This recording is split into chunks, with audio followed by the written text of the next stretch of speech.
அக்காவை காதலித்துவிட்டு தங்கையோடு தலைமறைவாக இருக்கிறார். யாழ்ப்பாணம் தென்மராட்சி சாவகச்சேரி பிரதேசத்தைச் சேர்ந்த ஒரு அரச அலுவலகர் ஒருவர். செல்ஃபி மோகத்தால் நுவரெலியா வேல்டெண்டில் செல்ஃபி எடுக்க போய் மரக்கிளையில் பாறையில் இருந்து தவறி விழுந்து மரக்கிளையில் தொங்கி உயிருக்கு போராடி அருந்தப்பில் மீட்கப்பட்டிருக்கிறார் கொழும்பு பல்கலைக்கழக மருத்துவ பீட மாணவியொருவர். திருகோணமலை பிரதேசம் தம்பலகாமத்தில் முள்ளிப்பொத்தானை என்கின்ற இடத்தில் அடுத்தடுத்து 3 வீடுகளில் அதிரடியாக கொள்ளையொன்று மேற்கொள்ளப்பட்டிருக்கிறது. கொள்ளை இடம்பெற்று சில மணித்தியாலங்களில் போலீசாரின் மோப்ப நாய் அந்த கொள்ளை கும்பலை காட்டி கொடுத்திருக்கிறது. மேலதிக விவரங்களை பார்க்கலாம். வணக்கம், நான் உமாசங்கர் ஆரூரன். என்னுடைய வலையொலி பக்கத்தை சப்ஸ்கிரைப் செய்யாது பார்த்து கொண்டிருப்பவர்கள் சப்ஸ்கிரைப் செய்து கொள்ளுங்கள்.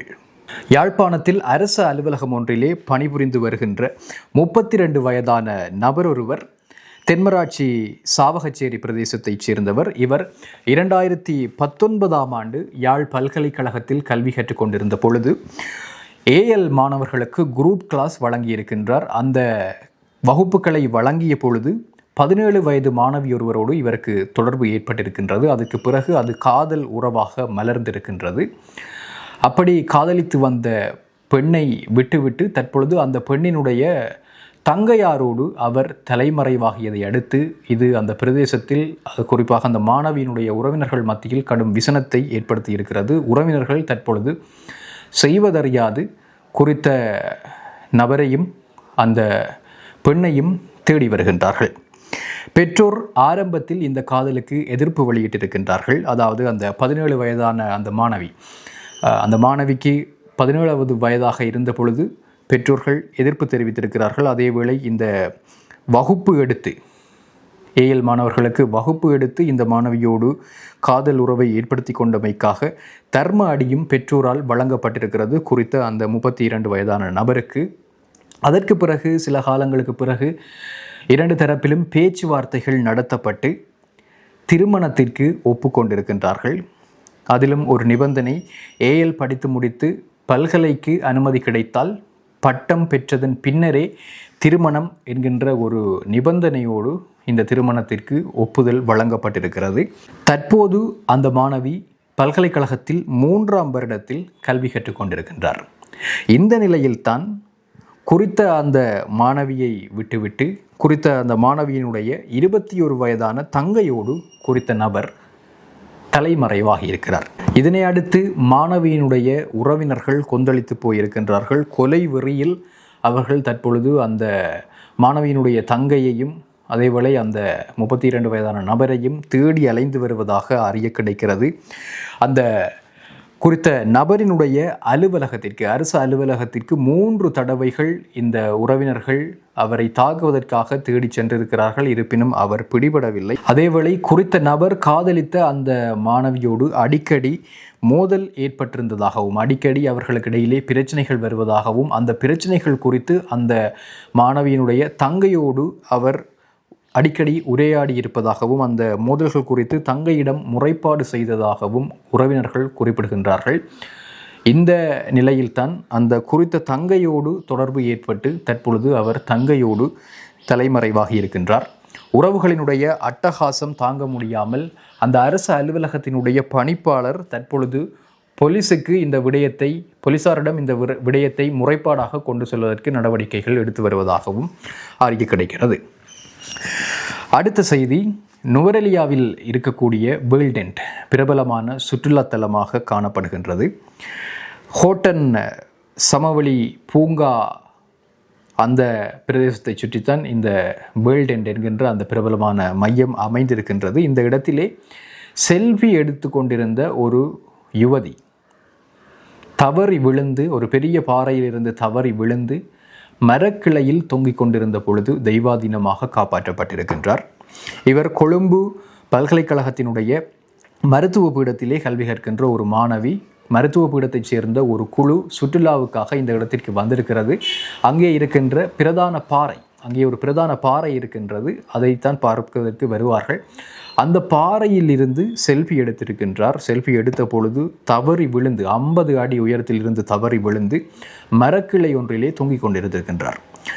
இதனை உடனடியாக அவதானித்த இந்த அந்த பூங்கா ஹோட்டன் சமவெளி பூங்காவினுடைய சாரதியாக பணிபுரிந்த ஒருவர் இதனை அவதானித்துவிட்டு தன்னுடைய உயிரை துச்சமென மதித்து கீழே பாறைகளுக்குள் இறங்கி அந்த மாணவியை மரக்கிளையிலிருந்து மீட்டு ஒரு பாறையில் அருகிலே இருந்த சிறிய ஒரு பாறையில் 1 மணித்தியாலத்திற்கு மேலாக அந்த யுவதியை பிடித்து கொண்டு அரும்பொட்டிலே அங்கே அமர்ந்திருந்திருக்கின்றார். மீட்பு குழுவினர் வரும் வரையிலும் அவர் அங்கே அந்த மாணவியினுடைய உயிரை காப்பாற்றி வைத்திருந்திருக்கின்றார். இந்த ஆபத்தை உடனடியாக அறிவித்ததனை அடுத்து பட்டிப்போல போலீசார் மற்றும் இராணுவத்தினர் மற்றும் விசேட அதிரடி படையினர் உடனடியாக அங்கே மீட்பு குழு உதவிக்காக அங்கே வருகை தந்திருந்தார்கள். அவர்களினுடைய உதவியோடு இந்த மாணவி அங்கிருந்து மீட்கப்பட்டு நுவரெலியா மாவட்ட பொது வைத்தியசாலையில் சிகிச்சைக்காக அனுமதிக்கப்பட்டிருந்தார். தன்னுடைய உயிரை பொருட்படுத்தாமல் இந்த உதவியை, மிகப்பெரிய உதவியை அந்த மாணவிக்கு செய்த அந்த சாரதியினுடைய செயல் தற்பொழுது பலராலும் பாராட்டப்பட்டு வருகின்றது, பேசுபொருளாக இருக்கின்றது. சமூக வலைத்தளங்களிலே அவருக்கு பாராட்டு குவிந்து வருகிறது. இதேவேளை மாணவர்கள் செல்ஃபி மோகத்தால் இவ்வாறான விபத்துக்களுக்கு உள்ளாவது அடிக்கடி நடந்து வருகிறது. ஆகவே சுற்றுலாத்தலங்களுக்கு செல்கின்றவர்கள், தனியே மாணவர்கள் மாத்திரமல்ல, இளைஞர்கள் மாத்திரமல்ல, அனைவரும், சுற்றுலா விரும்பிகள் அனைவரும் இப்படியான இடங்கள், இயற்கை இடங்கள், அழகு எவ்வளவு நிறைந்ததோ அதே போல ஆபத்தும் நிறைந்ததோ. ஆகவே அவ்வாறான இடங்களில் மிக கவனமாக நடந்து கொள்ளுமாறு கேட்டுக்கொள்கின்றேன். அடுத்ததாக திருகோணமலை தம்பலகாமம் பிரதேசத்திலே இடம்பெற்றிருக்கக்கூடிய ஒரு தொடர் கொள்ளை சம்பவம். நேற்றைய தினம் காலை 2:30 மணியளவில் 3 வீடுகளில் தொடர்ந்து அடுத்தடுத்து கொள்ளை சம்பவம் இடம்பெற்றிருக்கின்றது.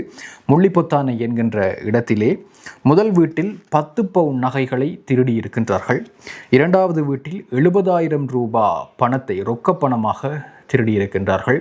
3வது வீட்டிலே 5 குவைட் டினார் மற்றும் 30 இந்தியன் ரூபாய்கள் உட்பட வெளிநாட்டு நாணயங்கள் திருடப்பட்டிருக்கின்றன. இதனை அடுத்து இந்த வீடுகளிலே விசாரணைகளுக்காக போலீசார் மோப்ப நாயோடு களமிறங்கியிருக்கின்றார்கள்.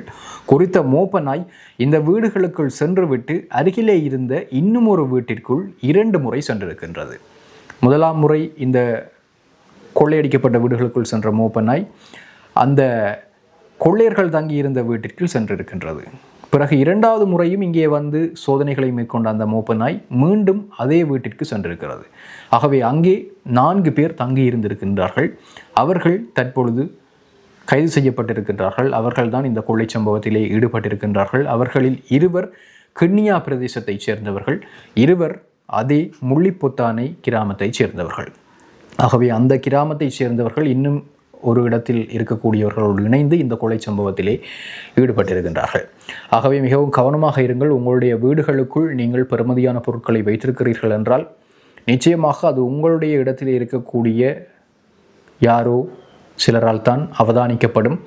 அவ்வாறு அவதானிக்கப்பட்டு தகவல் வழங்கப்பட்டு அவர்கள் மூலமாகவோ அல்லது வேறு கொள்ளையர்கள் மூலமாகவோ அவை கொள்ளையளிக்கப்படுகின்றன.